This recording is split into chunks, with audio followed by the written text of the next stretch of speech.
Good morning, church! Good morning. Happy po ba tayong lahat ngayong umagang ito? Amen. Amen. Palakpakan po muna natin muli ang ating Panginoon. Bago po tayo tumungo sa ating devotion ngayong umagang ito, tayo po muna ay muling yumuko at manghingi ng gabay at patnubay sa ating Panginoon. Yes, Lord, salamat po muli sa umagang ito na binigyan mo kami ng pagkakataon na makapag-share ng iyong mga salita. Tunay nga pong it is a very great privilege na ma-share ang iyong mga salita para sa ating buong ministry. Kaya po sa umagang ito, dinadalangin po namin na ang Santong Espiritu ay gabayan kami simula sa umpisa hanggang sa matapos ang gawaing ito. May your holy presence be felt by each and every one of us this morning. This we pray in Jesus' name. Amen and amen. Ang ating pong devotion sa umagang ito ay mayroong pong titulo na paghahanda sa muling pagbabalik ng ating Panginoon. Amen po. Yan po ang ating devotion. Bago po tayo magsimula, ano po ba ang pagkakaunawa natin sa salitang devotion? Ano po ang ibig sabihin ng devotion? Ang devotion po came from the root word devote. Di po ba?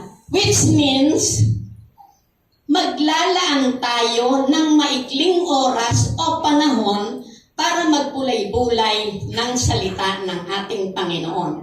Maglalaan po tayo ng konting oras o maikling oras lamang para pagbulay-bulayin ang mga salita. Ang devotion po, usually ito pong ginagawa natin ngayon before the Word of God o before the preaching. Ito po ay isang opener lamang ng ating isipan. Ginigising niya ang ating isipan, hinahanda niya tayo, pine-prepare niya tayo, at kapag gising na po ang ating isipan, ano po ang mangyayari? Mabubuksan po ang puso natin. At pag nabuksan na ang puso natin, ay maunawaan natin kung ano ang mga mensaheng nais ipahatid ng ating Panginoon para sa ating lahat. Amen po ba? Ito pong devotion na ito ay nagsisilbi lamang appetizer. At ang ating main course ay mamaya po natin kakainin pag nadinig natin ang mensaheng hinahatid ng ating mensahero in just a little while. Amen po ba? Balik tayo sa ating devotion. Ang paghahanda sa muling pagbabalik ng ating Panginoon. Ito pong ating tatalakayin ay ilan lamang sa mga napakaraming paghahanda na dapat nating gawin. Tanong ko lang po, bakit po ba tayo naghahanda? Bakit po ba kailangang maghanda muna tayo? Bakit po? Para matiyak natin na tayo ay tunay na makakasama ng Panginoon sa kanyang pagbabalik. Yan po ang rason bakit tayo kailangang maghanda. Para tayo ay makatiyak na tayo ay makakasama ng ating Panginoon sa kanyang muling pagbabalik. Tingnan po natin kung ano ang sinasabi sa Efeso 5 verse 8 to 10. Basahin po muna natin. Dati kayo'y nasa kadiliman, ngunit ngayon nasa kaliwanagan na, sapagkat kayo'y nasa Panginoon. Mamuhay kayo ngayon ng nararapat sa mga taong nasa liwanag.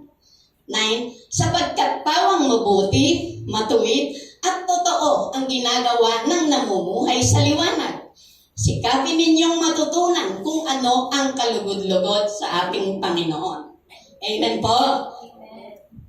Yan po ang sinasabi sa Efeso 5, verse 8, 9, and 10. Ibig pong sabihin,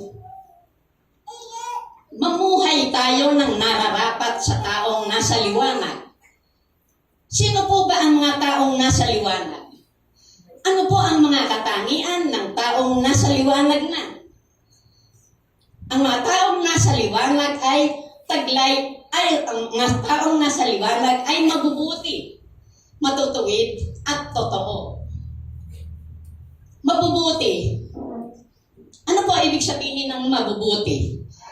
Ang mabubuting tao ay tumutulong sa mga nangangailangan, tumutulong sa kanyang kapwa, tumutulong siya sa gawain ng ministry, na walang inaasahang kapalit o walang inaantay na kapalit. Yung kanya pong pagtulong ay kusang loob lamang. Kusang loob po.